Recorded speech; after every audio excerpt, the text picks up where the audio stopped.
आदिदैविक, आदि भौतिक और आध्यात्मिक 3 प्रकार के ताप होते हैं जीवन में। 3 ही प्रकार के कष्ट होते हैं जीवन में। एक होता दैहिक, आप रोग से ग्रसित हो जाओ, मानसिक पीड़ा से ग्रसित हो जाओ, किसी ना किसी प्रकार की अंतरंग पीड़ा आपको होने लग जाए, दैहिक ताप। भौतिक ताप, किसी के द्वारा आपको कष्ट दिया जा रहा है, पत्नी के द्वारा, बच्चों के द्वारा, पड़ोसी के द्वारा या किसी संबंधी सगे के द्वारा आप पीड़ित हो, भौतिक ताप। और दैविक ताप, देवताओं के द्वारा दिया गया ताप। ये 3 प्रकार के ताप होते हैं सबके जीवन में। और 4 प्रकार के दुख होते हैं, बहुत सावधानी से सुनिएगा।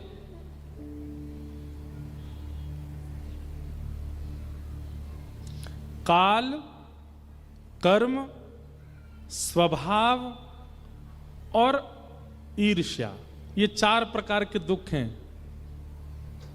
सबसे पहले दुख का कारण क्या है?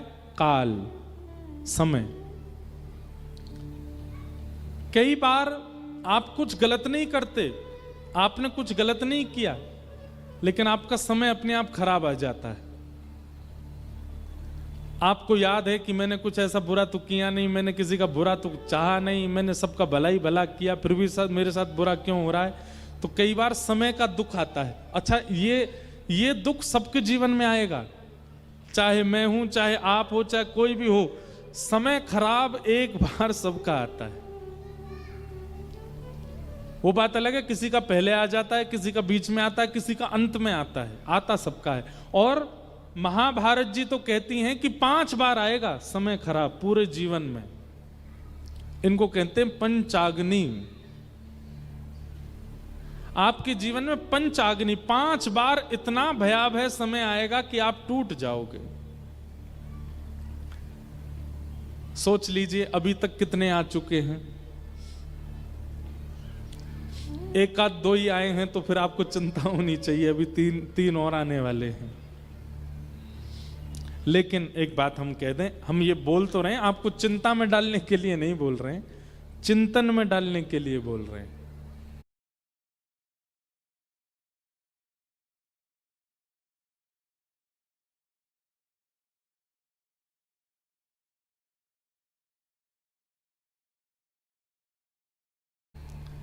ये समय खराब जो 5 बार आएगा ना, इससे बचने का एक ही उपाय है, और वो केवल और केवल नाम जप और केवल भगवत कथा। आप यदि सत्संगी हैं, आप यदि नाम जापक हैं, आप नित्य सत्संग करते हैं, तो आपके जीवन में ये 5 अग्नि आएंगी। अग्नि तो आएगी पर आपको तपा नहीं पाएगी। अग्नि तो आएगी लेकिन आपको विचलित नहीं कर पाएगी। विचलित कौन होता है, टूटता कौन है? जो गैर सत्संगी है, जो सत्संग नहीं करता, जो गुरु आज्ञा नहीं मानता, जो कथा नहीं सुनता, जो नाम जप आदि नहीं करता। ऐसा व्यक्ति जीवन में आने वाली छोटी सी दिक्कत से टूट जाता है।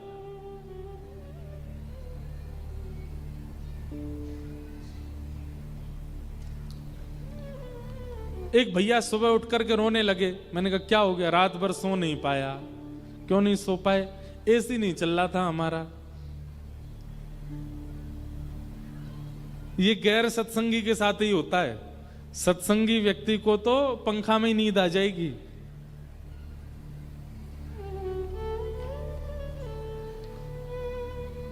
ब्याह वाले दिन दुल्हन रो रही है, क्यों? मेरा मनपसंद लहंगा नहीं आया।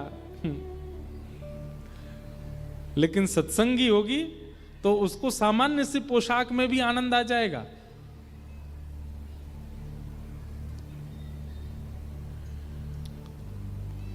गैर सत्संगी होता है ना, वो जीवन में आने वाले छोटी छोटी चिंगारियों में भी विचलित हो जाता। अग्नि पे तो टूट ही जाएगा।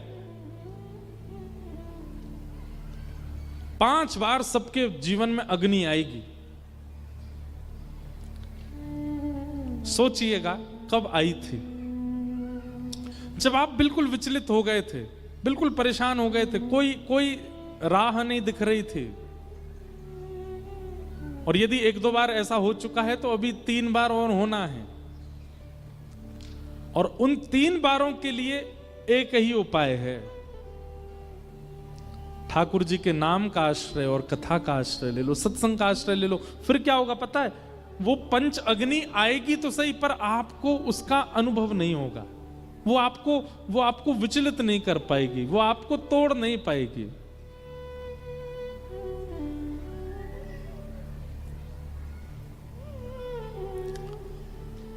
तो 4 प्रकार के दुख होते हैं। पहला दुख का कारण है काल, समय। सबका खराब आता है, कभी ना कभी आता है, और ये समय जो खराब आता है ना, ये कई बार हमारे पूर्व जन्मों की वजह से आता है। आप कहते हैं कि आपने कोई पाप नहीं किया, कुछ गलत नहीं किया, किसी का हृदय नहीं दुखाया, फिर आपके साथ बुरा क्यों हो रहा है? अरे भाई, इस जन्म का नहीं, ये किसी जन्म का भोग रहे हैं हम। किस जन्म का ये हमको भी नहीं पता, भोग रहे हैं, इसलिए भोग लीजिए। तो पहले दुख का कारण काल, दूसरे दुख का कारण कर्म। हमारी बात बहुत ध्यान से सुनिएगा। कई बार कई लोगों के जीवन में कई घटना घटती हैं, तो उस घटना से उनको पता चल जाता है ये मेरे कौन से कर्म की घटना का फल मिल रहा है।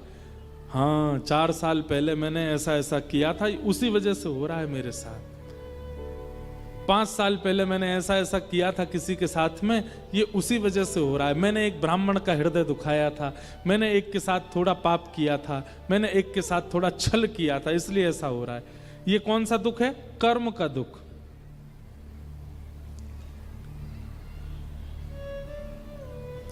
दुख का पहला कारण काल, दुख का दूसरा कारण कर्म, दुख का तीसरा कारण स्वभाव।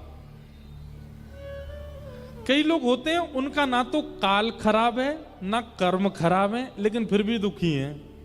क्यों? स्वभाव में दुख है उनके। स्वभाव से दुखी व्यक्ति कैसा होता है? उससे आप कहोगे भैया रो क्यों रहे हो? बोले रो नहीं रहा, मेरा चेहरा ही ऐसा है मेरा मुंह ही ऐसा है।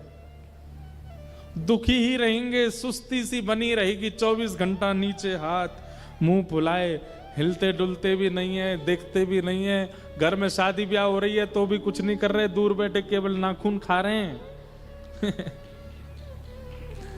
कुछ घर में उत्सव हो रहा है तो भी उन पर कोई फर्क नहीं, हाँ ठीक है कर लो, क्या इतना आलस्य होता है उनके जीवन में। इस स्वभाव से दुखी होते हैं। और स्वभाव से दुखी व्यक्ति के आप कितने भी चेकअप करा लो, कितने भी डॉक्टरों को दिखा लो, कोई रोग नहीं है उसको, वो फिर भी दुखी है। और इस स्वभाव से दुखी जो होते हैं ना, ये कहां से दुखी? ये मानसिक पीड़ा से दुखी होते हैं। कई लोगों के घर में ऐसे लोग होंगे,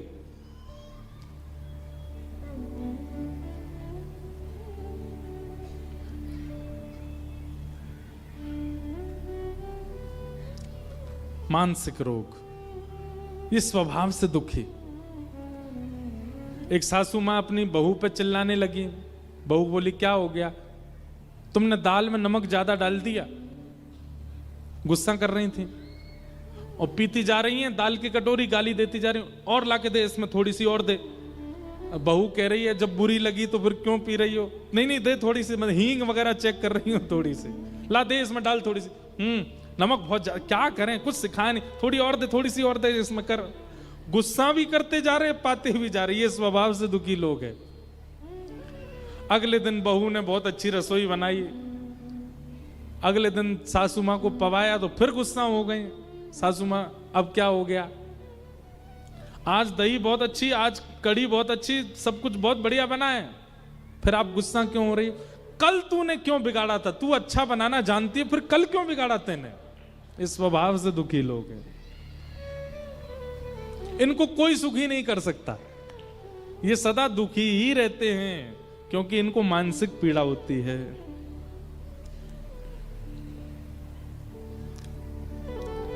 और चौथा दुख का कारण क्या है? दूसरे का सुख। आप अपने दुख से दुखी नहीं हैं, दूसरे के सुख से दुखी हैं। वो इतना सुखी क्यों है? अपने पास भी गाड़ी है, अपने पास भी पत्नी है, बच्चे हैं, सब कुछ है, खाने पीने को सब कुछ है, 3 समय की रोटी बढ़िया चल रही है, घर में एसी लगे, एयर कंडीशन पूरा घर बना है, लिफ्ट लगी है, घर में सब कुछ बढ़िया है, फिर भी दुखी हैं। क्यों? क्योंकि अगला आपसे ज्यादा सुखी है, इसलिए दुखी है। अब इन 4 दुख के कारणों में काल, कर्म, स्वभाव और ईर्ष्या, इसमें काल से दुखी व्यक्ति, कर्म से दुखी व्यक्ति सुखी हो जाएगा, लेकिन स्वभाव से दुखी व्यक्ति और दूसरे के सुख से दुखी व्यक्ति वो कभी सुखी नहीं हो सकता, उसको कोई सुखी नहीं कर पाएगा। इसलिए काल का दुख आए सह लीजिए, कर्म का दुख आए सह लीजिए, लेकिन अगर आप स्वभाव से दुखी हो रहे हो तो भैया ये जन्म तो आपको पूरा गंवाना ही पड़ेगा, अगले जन्म में ही सुखी हो पाओगे, इस जन्म में कुछ नहीं हो सकता आपका। लेकिन दूसरे का सुख यदि आपको दुखी करता है तो फिर सत्संग में जाना शुरू कीजिए, तो भी आप सुखी हो सकते हैं। तो 3 प्रकार के ताप, उन 3 तापों से 4 प्रकार के दुख, और इन तीनों ताप 4 प्रकार के दुखों का एक ही रामबाण है, क्या? भागवत की कथा। कथा सुनने वाला व्यक्ति, आप देखो एक आसन में कितनी देर से बैठे हो। अच्छा, एक आसन में बैठना बड़ी बात नहीं है।